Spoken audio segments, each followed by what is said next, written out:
Thank you, and I'll just use this as a reminder. If you do have your phone on, please, if you can make sure that it's on silent to not interrupt our candidates when speaking.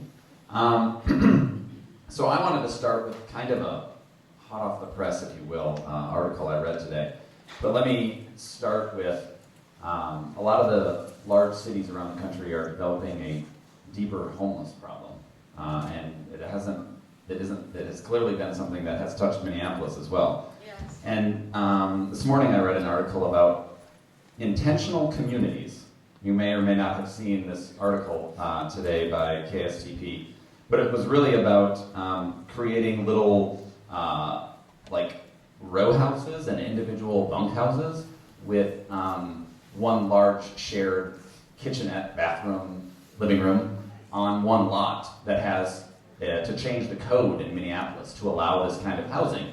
And this was being sold as a huge progress in Minneapolis city housing code to be able to help solve the homeless problem by having 20 people live in individual row houses and have some sort of shared living facility. So two parts to that. If you're familiar with and feel comfortable answering that question, what do you feel about that idea? And then in general, what are your thoughts on solving the homeless crisis across this country and specifically in Minneapolis? And we will start with Lucia.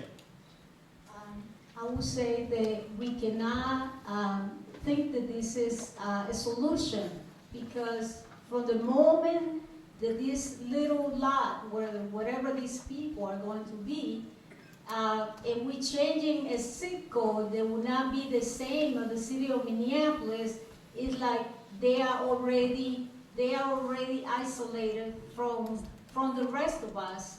I think that we need to think of something more beyond that and see how we can get together as a community and really think about how does it feel to be in the street, how does it feel to be cold and ignored by the rest of the society. So we should think about what we are doing with the taxes, what we are doing, where we are spending the money, why houses are unaffordable for many people in Minneapolis, why people are losing their home and they cannot afford. So there's many questions that we should think and get together as American to fix this problem. Sorry, we're out of time. All right, and then we'll jump back to Lacey.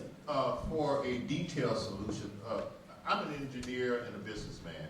I believe in short-term solution, mid-term solution, and long-term solution. I believe in analyzing a problem and relying on subject matter experts before you come up with the final answer.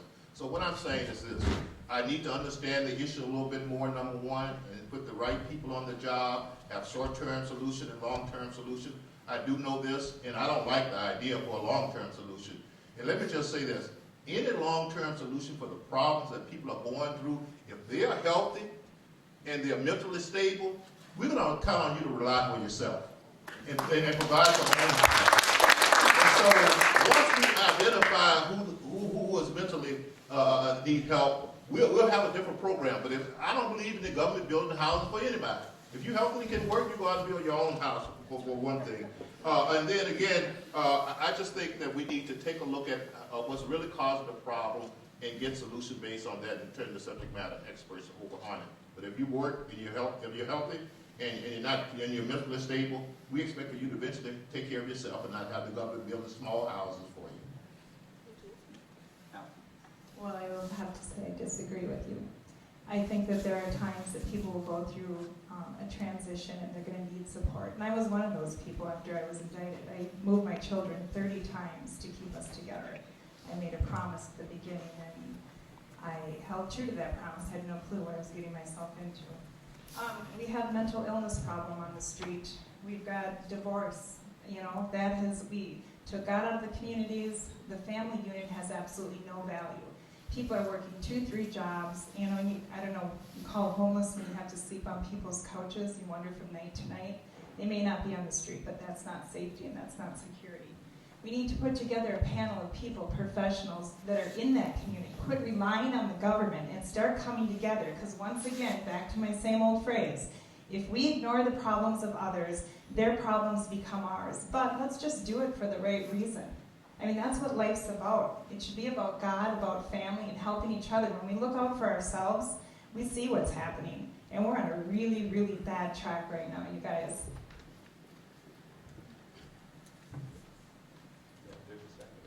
Yeah, Lacey, you were somewhat referenced to, so if you want to take 30 I want seconds. to clarify. We're not disagreeing. If you need short-term help or midterm help, I believe in that. But I believe that any time you go to the government for help, one of the first things they need to do is develop a plan so you no longer need their help. So I'm not talking about throwing anybody out on the street or anything like that. I'm sorry, help them when they need help, but let's look long-term and plan for when they no longer need help. So I would be in favor of providing help for you or anybody else who needs it at the time.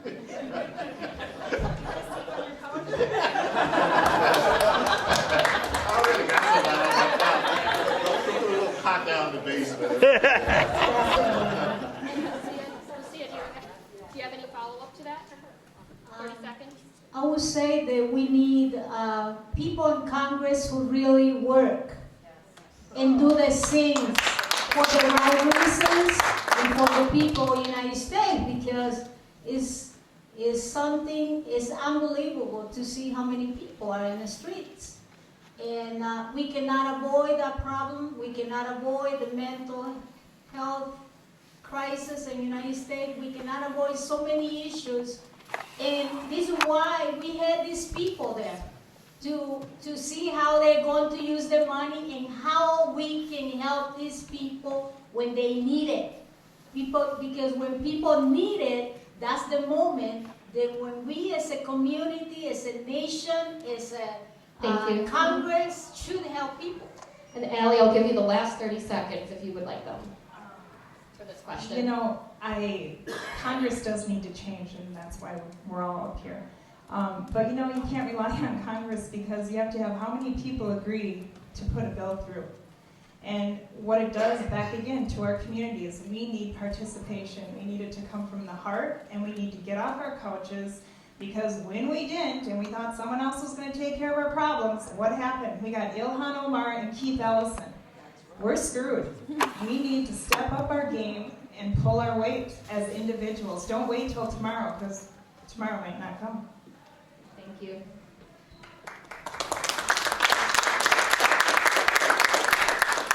This next question is not going to be timed because it's going to be a one-word answer. What is your favorite sports team? We'll start with Lacey and go down the line.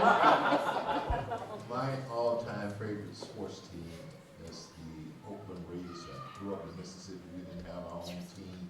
And every time I turn on TV, the AFL, they'd be excited, they'd win. So, Oakland Raiders. More than one word.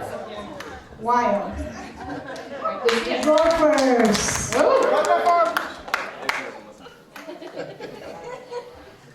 All right. Now this is going to be a 1-minute answer, and then we do have a couple follow-up, and it's going to be regarding energy independence. And actually, Lucia, I'll start with you. How would you balance climate change concerns while maintaining our energy independence? Well, United States is one of the richest countries in the world. We have many different resources, and we don't need to depend from the Arab countries or Venezuela or whoever. We bought gas or we can use our resources here in the United States. We don't have to depend on anyone.